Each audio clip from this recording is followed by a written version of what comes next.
Salve, investidores! Sejam muito bem-vindos! Nesse último vídeo da trilogia, nós vamos abordar os tipos de investimentos no exterior e criptomoedas. Nos últimos dois vídeos, nós falamos sobre renda fixa e renda variável, aqui dentro do Brasil. Caso vocês não tenham assistido esse conteúdo, eu vou deixar um link aqui para vocês. Eu sou o Gustavo e você está no canal Fazenda de Renda. Se você já conhece o nosso canal, deixa um like aqui nesse vídeo. Se você está chegando por aqui agora, lá no final, se eu te trouxer alguma informação importante ou alguma opinião relevante, curta, se inscreva no nosso canal. Sem mais demora, bora pro vídeo. Antes de falar sobre os tipos de investimento lá no exterior, vamos ver algumas considerações interessantes comparando o nosso mercado ao mercado internacional. Começando por uma dúvida que eu tenho certeza que muitos de vocês vão ter, que é: quais são as principais e as maiores bolsas de valores no mundo? Em termos de capitalização de mercado, as principais bolsas de valores do mundo são a Bolsa de Nova York, a NYSE. Ela possui empresas gigantes listadas, como por exemplo, American Express, Boeing, Bank of America, Coca-Cola, HP, Johnson & Johnson, McDonald's, Walmart, Pfizer, PG. Ainda nos Estados Unidos, temos a Nasdaq. Também em Nova York é onde estão listadas as gigantes da tecnologia, como a Apple, Microsoft, Amazon, Google, Facebook, Tesla, Nvidia. Depois, podemos ver bolsas em outros locais do mundo, também muito grande, como a Bolsa de Xangai, na China, Euronext, que é uma bolsa de valores europeias que tem sede em Amsterdã. Ela opera em mercados tanto em Amsterdã como Bruxelas, Londres, Lisboa, Dublin, Oslo e também em Paris. Na sequência, outras grandes bolsas também, como a Bolsa do Japão, a Bolsa de Shenzhen, em Hong Kong, na China, a Bolsa da Índia, a Bolsa de Londres, a Bolsa de Toronto, no Canadá, e lá em 20º lugar no ranking das maiores figura a nossa B3, que é a Bolsa aqui no Brasil. Quando nós fazemos uma comparação de tamanho de mercado entre o mercado norte-americano e o brasileiro, nós podemos ver que 54% da população dos Estados Unidos investe na Bolsa. Aqui no Brasil são só 2,4%. Lá nos Estados Unidos existem várias bolsas, como eu já citei aqui, a Bolsa de Nova York, a Bolsa de Nasdaq, tem a Bolsa de Commodities de Chicago. E aqui no Brasil nós só temos a B3. Em todas as bolsas dos Estados Unidos juntas, existem em torno de 6.000 empresas listadas. Aqui no Brasil são menos de 500. Com isso, nós podemos ter uma noção do quanto que o nosso mercado ainda é muito pequeno, se nós compararmos aos mercados lá de fora. Quando se trata do seu dinheiro, aí surge uma dúvida: é melhor investir aqui no Brasil ou lá no exterior? Essa pergunta não tem uma resposta única. Eu acho que uma abordagem inteligente é construir uma carteira bem diversificada que inclua investimentos tanto no Brasil quanto no exterior. Quem está aqui no Brasil consegue investir, por exemplo, nas bolsas americanas de duas maneiras: direta ou indiretamente. Para investir diretamente, é necessário ter uma conta numa corretora lá fora. Por exemplo, a Avenue, a Nomad. Já para o investimento indireto, ele é feito pelas nossas próprias corretoras aqui do Brasil, através das BDRs ou ETFs. Falando do investimento direto lá fora, você vai poder investir em stocks, que são equivalentes às nossas ações, e nos REITs, que são os equivalentes aos nossos fundos imobiliários. Sim, os REITs pagam dividendos em dólar. Já indiretamente, vamos falar sobre as ETFs. Assim como nas ETFs brasileiras, nós podemos investir em fundos que replicam índices lá de fora. É uma maneira comum de expor os seus investimentos ao mercado externo. Os ETFs podem acompanhar diversos índices de ativos, tais como ETFs de índices de ações. Eles replicam o desempenho de um índice de ações, como por exemplo o S&P 500, Nasdaq, Dow Jones, entre outros. Ao investir num ETF de índice de ações, o investidor está adquirindo uma cesta de ações que compõem esse índice, proporcionando diversificação instantânea. Também existem índices de setores, que seguem desempenhos de um setor específico da economia, como, por exemplo, tecnologia, saúde, energia, financeiro e por aí vai. ETFs de renda fixa que buscam replicar a performance de índices de renda fixa, tais como títulos do governo ou corporativos. E índices de commodities que acompanham o preço das commodities como ouro, prata, petróleo e por aí vai.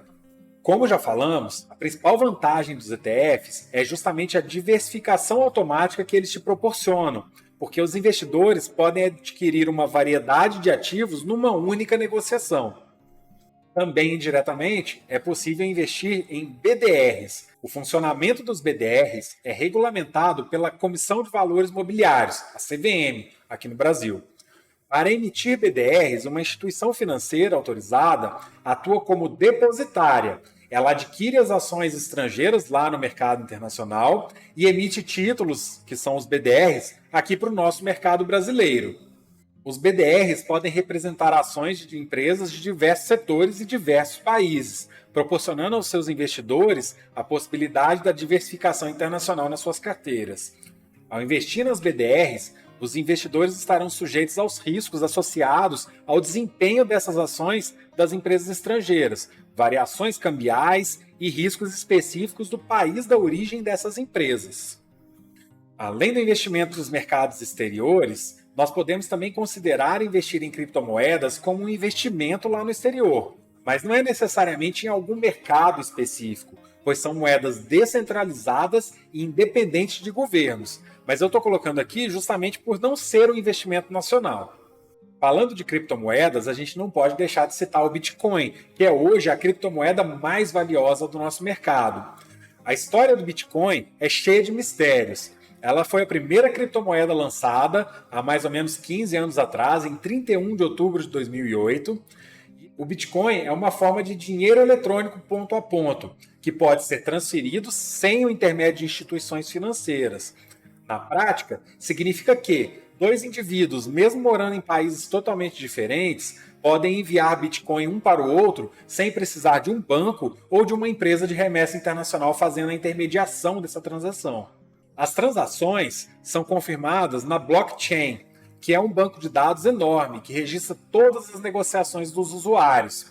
Essa tecnologia nasceu junto com o Bitcoin e funciona de tal forma que os próprios participantes são os auditores da rede, também conhecido como mineradores.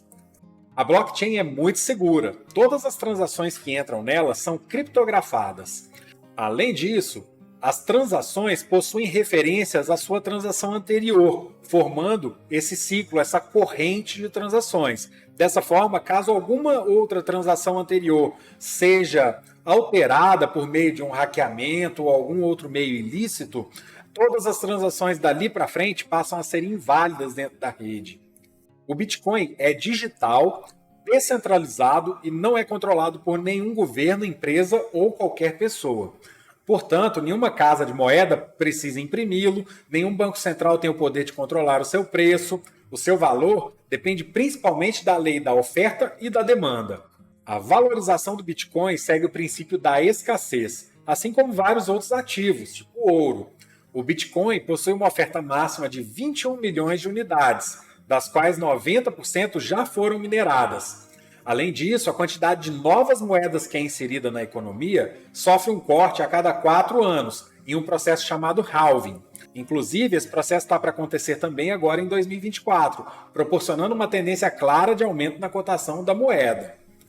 Hoje, o Bitcoin tem uma alta volatilidade, mas a tendência é que com o amadurecimento desse mercado, ela se torne cada vez mais estável e cada vez mais valorizada.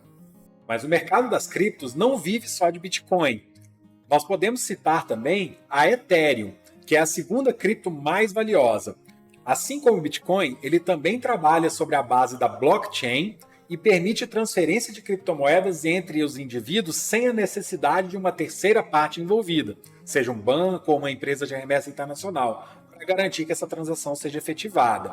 Além de ser uma moeda, conhecida como Ether, é também uma plataforma programável, na qual os desenvolvedores podem criar aplicativos descentralizados de diversos segmentos, como finanças, mídias, games.